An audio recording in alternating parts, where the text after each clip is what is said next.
This video is going to introduce you to another method to solve quadratic equations. We've already seen how factoring helps us solve quadratic equations. Now we'll use a method called completing the square. Let's take a quick look at equations, specifically quadratic equations, that we can solve and equations that we cannot solve. These are all quadratic equations because you'll notice that the highest exponent in all of them is a square. So let's see why we can solve the ones on the left. The first one's pretty straightforward. We can actually just ask ourselves what two numbers, or what number when I plug it in for x, will give me 25. I know that one off the top of my head. X equals 5 or x equals negative 5. What we're really doing is taking the square root of both sides and then considering both the positive and the negative. So we're square rooting and then we're saying x equals plus or minus the square root of 25. The square root of 25 being 5 and then the negative being negative 5. The second equation also isn't too difficult. We can just add 9 to both sides and then use the same technique. So we have x squared equals 9. So x equals plus or minus the square root of 9. So x equals 3 or negative 3. Still not too challenging. Now the third example is really important. Notice we still have one whole thing on the left squared. So I can still take a square root of that, and that will cancel out my square. And I can square root the right. And now I'm left with x plus 3 equals plus or minus, well, the square root of 36 is 6. So I will still get two answers. I can say x plus 3 equals 6, so x equals 3. Or I could say x plus 3 equals negative 6, so x equals negative 9. So I got two answers that way. Now notice the difference between that example and this next one. I cannot just take the square root of the left side because I have an x that's not under a square root, or that's not squared, excuse me. So that won't cancel anything out. The whole left was squared, which was nice.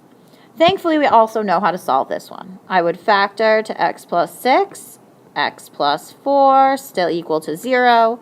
So x equals negative 4 or negative 6. So that still wasn't too bad. Let's look at why we can't solve these other equations. Well, my only strategy to solve an equation that looks like this is factoring. So let's set it up. All right, so I know I need two numbers that multiply to 4 and add to 20. Well, multiply to 4, that's 4 and 1 and 2 and 2, and neither of those add to 20. So this is not factorable. So I'm kind of out of luck. I wish I had another technique. Let's look at this one, the next one. All right, now I need to multiply to negative 6 and add to 32. Well, negative 6 would be 6 and 1, or negative 6, negative 1, negative 2, and 3. Or I could reverse those negative signs, but I'm still never going to get negative 32. So this is also not factorable. So sometimes this happens, and we are going to need another strategy, which is going to be called completing the square. Now I want you to keep this example right here in mind. I'm going to circle that in red. We could solve these problems when the left side was a perfect square, when that whole thing was squared. This is going to be really key. Turning this into a perfect square. Because then I can just take the square root of both sides. That's going to be our goal for this whole thing. So next we're going to investigate a little bit what these perfect squares look like. Getting one of those perfect squares, like x plus 3 all squared, starts from a perfect square trinomial, or at least it will for us. A perfect square trinomial is something that can be factored into something that looks like that, x plus 3 squared. So let's look at an example. I have x squared plus 8x plus 16. Well, you guys know how to factor that. Let's see, two numbers that multiply to 16 add to 8. Oh, that's 4 and 4. Positive, positive. Notice the factors are the same. So I could write that as x plus 4 all squared. This is a perfect square because it's squared. So we call this trinomial a perfect square trinomial. Let's look at another example. Two numbers that multiply to 25 but add to negative 10, that's going to be negative 5 and negative 5. Again, a perfect square trinomial. Awesome. Now, all perfect square trinomials actually have the same structure. I want you to notice something. Notice we got x minus 5 here as our answer. And in our trinomial, we had 25, which was 5 squared, and 10, which is 5 times 2. That worked with our other example, too. I had x plus 4, and 16 is 4 squared, and 8 is 4 times 2. It's always going to work this way.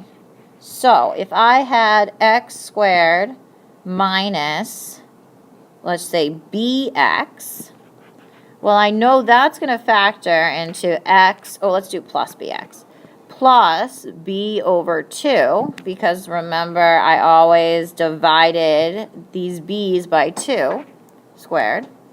So I'm going to add, well, then I took whatever that was and I squared it. So b over 2 squared. Let's do some examples practicing what's missing. So the general process here is always going to be look at your b. In the first example, it's 16. You'll divide it by 2. 16 over 2 is 8. And then you square that. So I would have 64. Well, okay, so look at b, negative 20. Negative 20 divided by 2. Negative 20 over 2, that's negative 10. Negative 10 squared, that's 100. And I can factor, I know it's going to factor into whatever it was what I got divided by 2. So x minus 10 squared. So that first one would have been x plus 8 squared. So that 8 goes there, and it also gave us that 64. All right, this one's a little trickier because I don't have an even number, but I'm going to get 5 over 2. That's 2.5. So I know I factor to x plus 2.5 squared. And then here, I'm going to put 2.5 squared, which I happen to know is 6.25.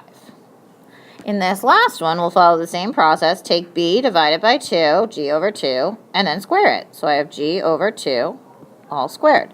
And I know that's going to factor to x plus g over 2 squared. In class, we'll look at how this can actually help us solve equations. But for now, I want you to just practice this completing the square.